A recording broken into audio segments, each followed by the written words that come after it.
Now, if that isn't an easily recognized muzzle brake, I don't know what is. This is the C39 V2 from Century Arms. Milled receiver, 100% American made, AK-47. This one's rocking the Magpul Zhukov folding stock and long forearm. That's what's coming up next on GBGuns.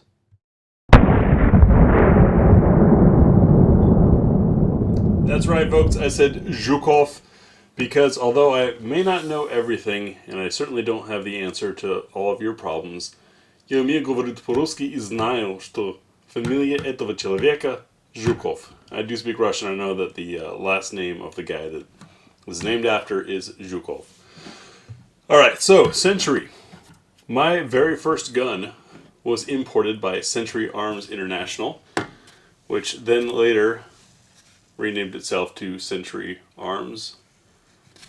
And now, going far beyond just importing, they're manufacturing. I think it's kind of cool that the company most known for bringing in foreign weapons was the first one to create a 100% American-made AK-47.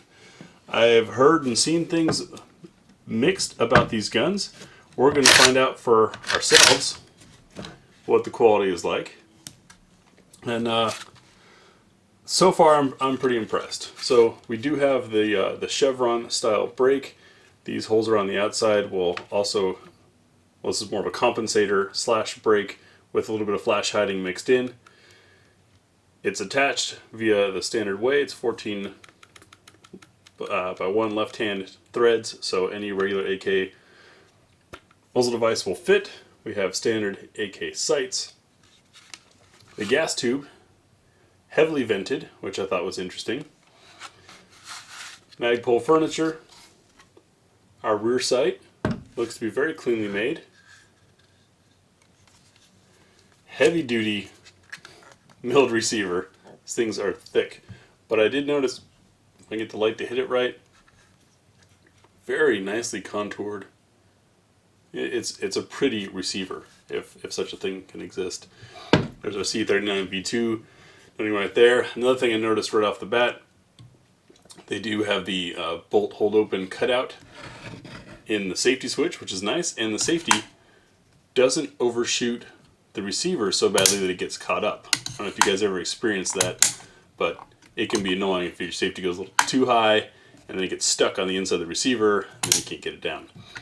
They've eliminated that issue. Also, the magazine paddle is broader, which is neat. That's something we saw on the M21s when we visited Zastava a couple years back. It does have a rail set up on it. This is for their rail system, which they claim to be the first one with an absolute return to zero. So that's an interesting thing.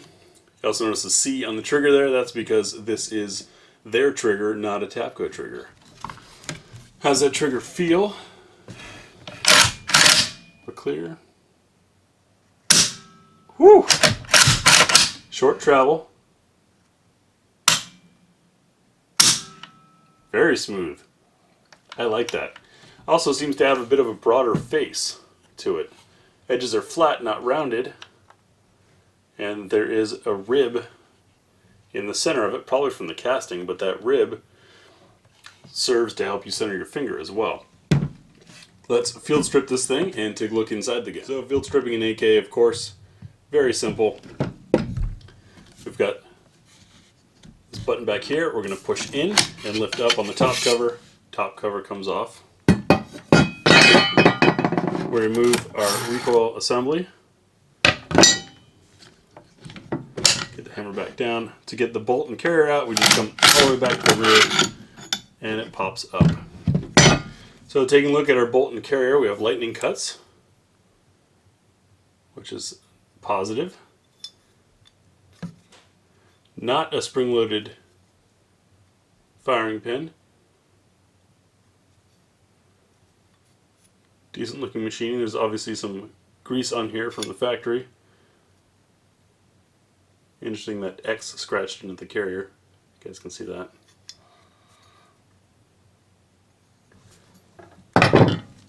and our milled receiver. Milled, of course, meaning that this began life as a solid block and was then cut. See some heavy grease on our rails. Bullet guide, of course, integrated into the receiver there. There's the trigger setup. It is a dual hook with a non-braided wire spring. Must be their own spring. Looks nice and clean, as it should for brand new. What are your thoughts on these? What have you guys heard versus what have you actually experienced? That's always the big one. Gun range lore tends to float and spread very rapidly. As soon as someone thinks they heard someone else say something, that immediately becomes the rule. Of course, we here at GBGuns like to try to find otherwise, if otherwise is findable.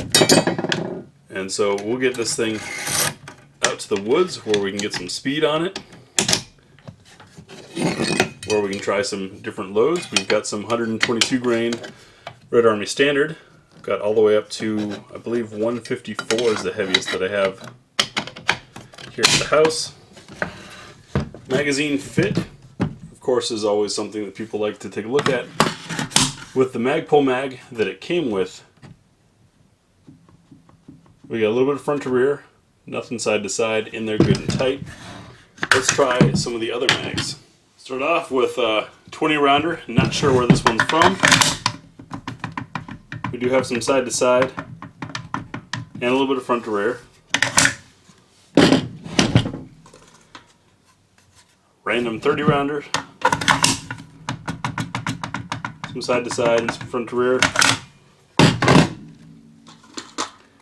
Croatian mag, I know this one for obvious reasons.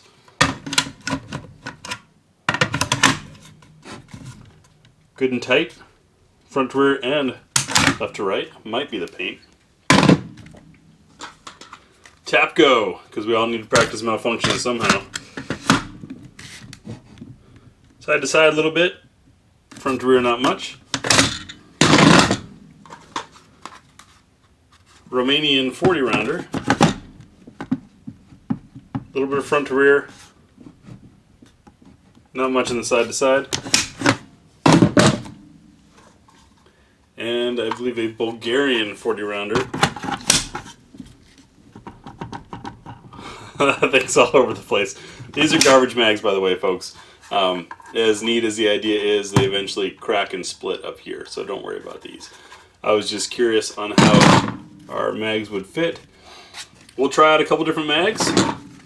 We'll get some optics mounted using Century's micro dot side mount, which looks to be promising. I'll have to do a separate thing on that after I read up on it and figure it out. But in the meantime, let me know what your thoughts on this and what you want to see us do. We don't do torture tests. That's just something that I find to be too unrealistic for really 99% of the people out there looking to buy a gun.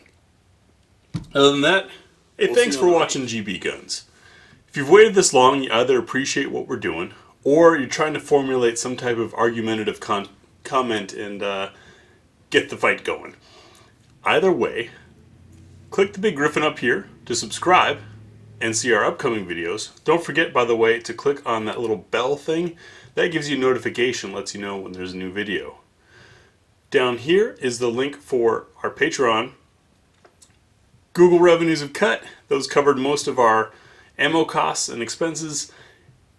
If you subscribe to Patreon, you get a sneak peek at some of our videos before they go out to the general public.